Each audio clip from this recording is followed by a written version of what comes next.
जय सिया राम, जय सिया राम, जय सिया राम। हर हर महादेव। जय भोलेनाथ की, जय दीनानाथ की, जय विश्वनाथ की। हर हर महादेव, घर घर महादेव। इस समय जबलपुर में हम लोग हैं। पूज्य श्री महाराष्ट्री के मंगल में कथा, श्री शिव महापुराण की कथा श्रवण कर रहे। भक्ति धाम आश्रम ग्वारी घाट माँ नर्मदा के तट से भगवान शंकर जी की अर्चना और चर्चा दोनों का सौभाग्य इस समय मिल रहा। खूब झड़ी लगी हुई है, श्रावण में खूब रस बरस रहा है। भगवान शंकर की कृपा ही करुणा बरस रही है। अभी पिछले वीडियो में मैंने थोड़ा सा तिलक की महिमा बताई थी। पुणे कुछ गुरुदेव भगवान कहते हैं, वो लोग पीठ वाले महाराज जी, कि तिलक मस्तक पर 24 घंटे रहना चाहिए। अधिकतर लोग क्या करते हैं कि रात में तिलक धो देते हैं। और हमारे लिए तो हमारे महाराज जी की वाणी ही भगवत वाणी है। अब आप जैसा करें, लेकिन पूज्य महाराज श्री हमारे कहते हैं कि तिलक धोना नहीं चाहिए। मान लीजिए सोए सोए हमारी मृत्यु हो जाए।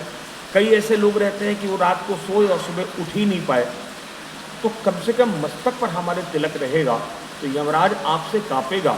ये तिलक आपको भगवान के धाम की प्राप्ति करा देगा।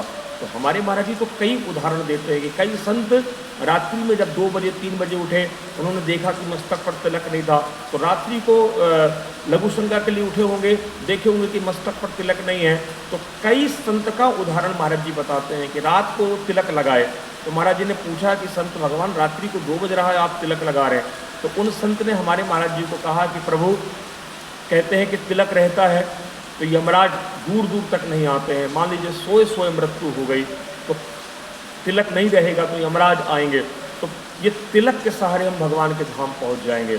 तो तब से दास भी ऐसा करता है कि पहले तो रात्रि में धो देता था, लेकिन अब प्रयास रहता है कि 24 घंटे तिलक मिट जाए तो शाम को नहा धो के फिर तिलक लगा दे। हमारे महाराज जी कहते हैं कि आपको मान लीजिए एक मंदिर बनाना हो, आप जिस जिले में है, कलकत्ता में है, दिल्ली में है, पंजाब में है, आपको मंदिर बनाना है, तो आप क्या करेंगे? आप ज़मीन खरीदेंगे, उसकी रजिस्ट्री कराएंगे। आज कितनी महंगी ज़मीन है, 10 लाख 20 लाख में आप ज़मीन लेंगे, फिर मंदिर का निर्माण कराएंगे, ठेकेदार बुलवाएंगे, ईंट पत्थर गेट सीमेंट सब करवाएंगे। आप मंदिर का निर्माण कराएंगे, उसमें बिजली फिटिंग कराएंगे। तो जयपुर से आपको सीताराम जी का मंदिर बनवाना है, राधा कृष्ण का, लक्ष्मी नारायण का, शंकर जी का, तो आप जयपुर से मूर्ति लाएंगे। तो ब्राह्मण देवताओं के द्वारा प्राण प्रतिष्ठा कराएंगे। एक पुजारी जी रखेंगे, भगवान के राजभोग द्यारू की व्यवस्था करेंगे, समय समय पर भगवान का उत्सव करेंगे। तब जाके कितना पुण्य आपको मिलेगा। इस कलिकाल में मंदिर बनाना ठाकुर जी को बहुत पुण्य मिलता है। लेकिन हमारे महाराज जी कहते हैं कि जब वैष्णव अपने मस्तक पर ऊर्ध्व पुंड लगाता है, जो ऊपर की ओर जाता है, तो तत्काल एक मंदिर बनाने का पुण्य उस व्यक्ति को प्राप्त हो जाता है। अब सोचिए भगवान की कितनी कृपा, जहां आप 20 लाख 25 लाख खर्च करके एक मंदिर का निर्माण करते हैं, वहीं जब साधक वैष्णव अपने मस्तक पर ऊर्ध्व पुंड धारण करता है तो एक मंदिर बनाने का पुण्य प्राप्त हो जाता है। और जब 12 तिलक लगाते हैं संत लोग तो 12 मंदिर बनाने का पुण्य मिल गया। 2 बार स्नान करते हैं संत भगवान तो 24 मंदिर बनाने का पुण्य मिल जाता है। तो कितनी कृपा भगवान ने कर दी है और कितना सरल। उसके बाद भी लोग मस्तक पर तिलक नहीं लगाते हैं।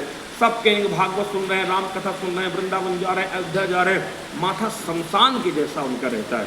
तो भैया आप कोई भी कार्य करें, आप पितरों का श्राद्ध करें, तर्पण करें, पिंडदान करें, रुद्राभिषेक करें, शालिग्राम भगवान का अर्चन करें, तीर्थों में घूमने जाएं, अपने ऑफिस जाएं, तिलक अवश्य लगाएं। अब लोगों को शर्म आती है कि हम ऑफिस जा रहे हैं, हम इस बड़े पद में हैं। तो दूसरे धर्म के लोग तो अपनी निशानी को कायम रखते हैं जो उनकी निशानी है, और हम तिलक को पोंछ के जाते हैं।